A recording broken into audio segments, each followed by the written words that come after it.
powerful and obscenely flamboyant, the Aventador is unburdened by reality. Crazy expensive and crazy fast, it's capable of amazing performance without feeling like it's going to spin out into a ditch, which is refreshing in a supercar. Available as a coupe, for now, it has a 6.5-liter 730 horsepower V12, a 7-speed automated manual transmission and all-wheel drive. For the ultimate, the Superveloce has 740 horsepower and a claimed top speed of 217 miles per hour in our testing. It did 0 to 60 miles per hour in 2.7 seconds. The Italian in the driver's seat could have fallen from the pages of a men's fashion magazine. Perfectly tailored suit, meticulously cropped hair, runway gaze everywhere he looks. As he races through Valencia, Spain, he turns another roundabout into a shallow chicane, powers down the straight, and grabs the next gear with fingers wrapped in a leather driving glove. Avicii's sugary club pop blinks out the soundtrack to a scene so stereotypically Italian, so perfectly Lamborghini. Except that our driver is hustling a diesel Audi A7. This is just the shuttle from the airport to the hotel. It's a fitting warm-up to a car that also is quintessentially Italian. Powered by equal parts emotion and stalking V12, the Aventador S's flaws animate its persona just as much as its best qualities. That's nothing new. The 2017 Lamborghini Aventador S essentially amounts to a mid-cycle refresh of the Aventador LP704 that it replaces this spring at a starting price of $424,845. Still, this update is much more than just fascias and interior features. As we left Circuit Ricardo Tormal and attacked the winding roads southwest of the city, Avicii's infective rhythms continue to bounce through our brain, because Lambo's biggest bull has learned to dance. Rear steer. The newfound dexterity stems from a rear-wheel steering system that can nudge the rear wheels up to 1.5 degrees in the opposite direction of the fronts during low-speed maneuvers.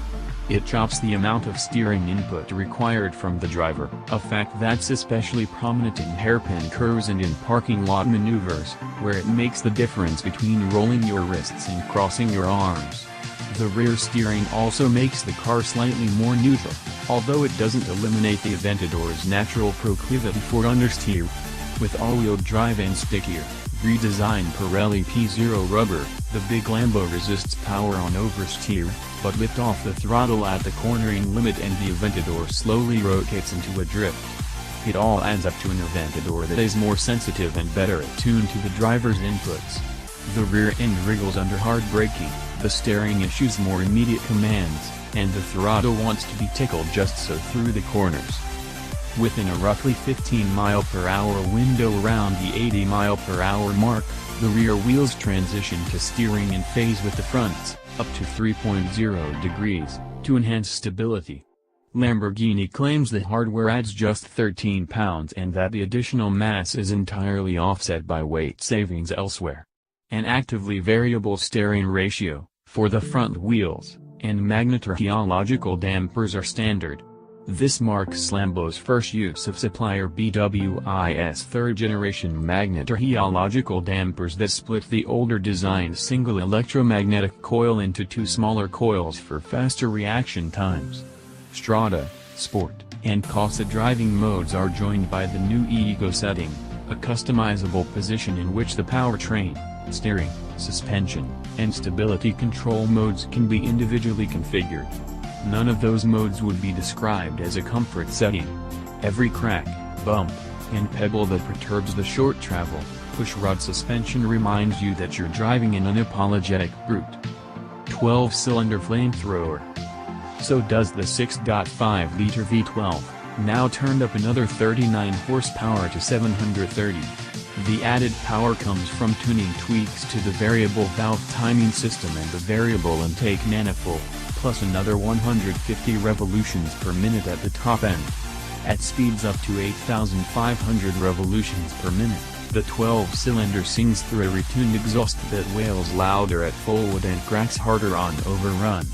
When they're not spitting flames, the exhaust pipes provide a periscope's peep into the cherry glow of a V12 run hard. The Aventador's Achilles heel remains the automated manual transmission that delivers painfully long pauses between the violent lurches that accompany every upshift. Lamborghini might have included a dual-clutch automatic gearbox as part of this update, except that there's no room for a wider transmission. Even though the Aventador is roughly as wide as a garbage truck, the narrow tunnel between driver and passenger where the transmission is housed limits Lamborghini's options. The irony that it was a bad Ferrari clutch that prompted Ferruccio Lamborghini to start this very car company seems lost on those in Sant'Agata. Jets, snakes, spaceships. Lamborghini's head designer cites fighter jets, venomous snakes, and spaceships as his team's inspiration, leaving him just one naked woman shy of completing the ultimate design cliché. That said, this isn't just the usual design school fluff. There are actual fangs in the new front-end graphic. A single Aventador wears more half-hexagon air intakes than $1 billion worth of U.S. Air Force hardware. We're not exactly sure where spaceships fit in, except that, in person, a Lambo is still a freaking spaceship compared to all other cars. It's not just the angles and wedges and hexagons, okay, maybe it mostly is about that. But it's also the basic proportions, the impossibly low roofline, the arrowhead wedge of a nose, and the imposing presence of a business end that boxes the V12. Of course, that translates to cramped headroom, a forward view directly into the windshield header for tall drivers, and rearward visibility that's basically non-existent. But you're in a Lambo. You buy it not so you can look out at the world, you buy it so the world can look at you. And look they will.